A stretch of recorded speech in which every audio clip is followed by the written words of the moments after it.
목요일 친절한 경제에 권혜리 기자 나와 있습니다. 권 기자, 코로나 때 이런 일도 있었네요. 네. 코로나 봉쇄 기간에 우리나라를 비롯한 아시아 선진국 학생들의 학업 성취도가 꾸준히 상승했다. 유럽 선진국들이 이 결과에 주목하고 있다고요?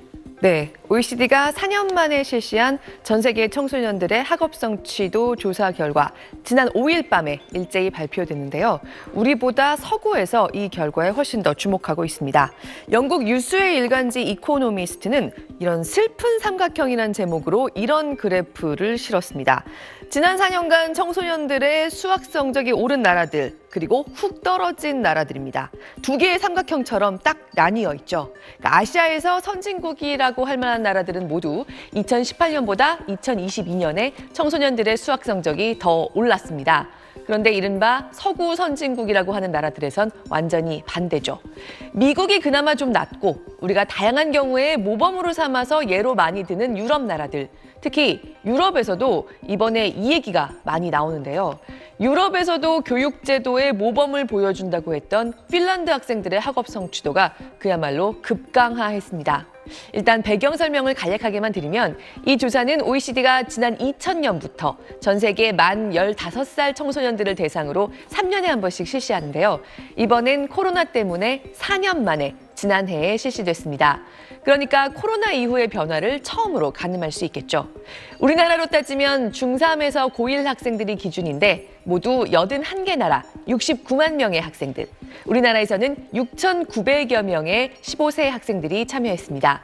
4년 전과 표본 규모도 거의 비슷하게 맞춰져 있었습니다. 네, 이런 학업 성취도 조사를 보면은 우리나라 학생들이 늘 잘하지 않았었나요? 네, 근데 최근에 우리나라는 잘하긴 하지만 10위권 정도였습니다. 그런데 최근에 거의 최상위권으로 이번 조사에서 거의 1위권으로 올라갔거든요. 네. 근데 수학을 빼면 우리보다 4년 전에 성적이 더 우수했던 핀란드랑 비교를 해보면요.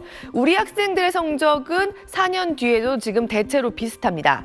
특히 문해력은 2006년 이후로 12년 연속 하락하던 성적이 오히려 1점이 올랐고요. 과학은 9점이 더 올랐습니다. 우리나라 학생들은요. 그런데 교육제도의 효율성이 유럽에서도 뛰어나다고 꼽혔던 핀란드 학생들의 성적 하락폭이 큰 편입니다. 이렇게 다른 나라들이 훨씬 못하면서 우리나라 학생들이 최상위권으로 올라가게 됐는데요. 서구 선진국들의 교육 공백이 심각하다는 게 드러난 겁니다. 이코노미스트는 서구 학생들의 학업 성취도 하락이 재앙적인 수준, 소득 감소로 이어질 수 있는 수준이라고 판단하면서요. 지금 15살짜리들이 4년 전의 15살짜리들보다 반학년에서 4분의 3학년 정도 뒤처지고 있다고 걱정했습니다. 코로나 기간에 성장해서 핵심적인 시기를 보낸 세대가 인접해 있는 다른 세대들보다 장기적으로도 좀 뒤처질 수도 있지 않을까 걱정했다고 봐야죠. 반면에 공부 참 잘하는 한국을 포함한 아시아 선진국 학생들, 세계 최고 수준의 스트레스를 받아가면서 높은 인구 밀도 속에서 경쟁을 거듭한 끝에 보이는 성적이라고도 볼 수 있지만요.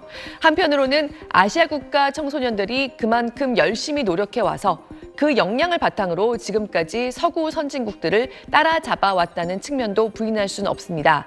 그리고 그 수준이 코로나 기간에도 계속 유지됐다는 겁니다.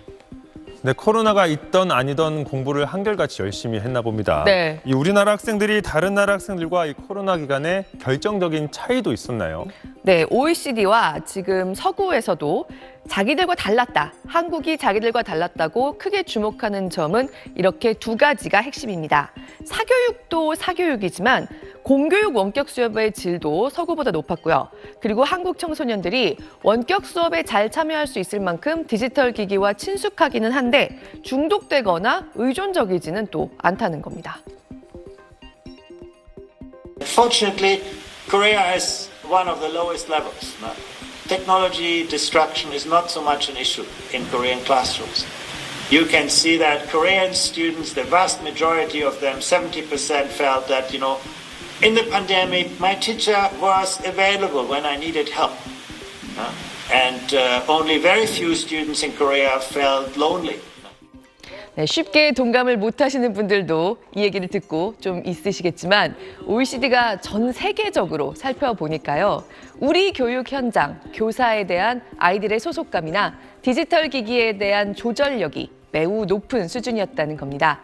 OECD는 앞으로도 우리뿐 아니라 어느 선진국이든 학교 현장에 대한 막연한 재정 지원보다는 교사들의 동기를 북돋워주고 잘 가르칠 수 있도록 재교육을 계속해서 해주는 게 훨씬 효과적인 방법이라는 조언도 내놨습니다. 네, 권혜리 기자 오늘도 잘 들었습니다.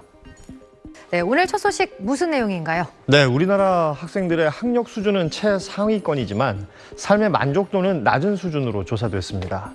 OECD의 국제 학업 성취도 평가 피사 2022 결과를 보면 한국 학생들의 22%는 자기 삶에 불만족한다고 답했는데요. 이는 OECD 평균인 18%보다 4%포인트 높은 것으로 우리나라 학생들의 삶에 대한 만족이 주요국 평균보다 낮다는 이야기입니다. 국제 학업 성취도 평가는 중3에서 고1까지 만 15세 학생의 수학, 읽기, 과학 소양, 성취도와 추이를 국제적으로 비교하기 위해서 2000년부터 3년 주기로 시행되는 조사인데요. 81개 나라가 참여한 이번 조사에는 학업 성취도뿐 아니라 삶에 대한 만족도, 학교, 가정생활 등 비교과적 영역에 대한 설문조사도 함께 시행됐습니다. 삶에 대한 만족도 조사 결과는 학업 성취 부문의 높은 점수와 뚜렷이 대조되는데요. 피사 2022에서 한국 학생들의 수학, 읽기, 과학 점수는 모든 영역에서 OECD 평균보다 높은 점수를 기록했고 평균 점수로 매긴 순위에서 전체 조사 대상국 81개국 중 2위, 3위를 차지하는 등 최상위권에 속했습니다.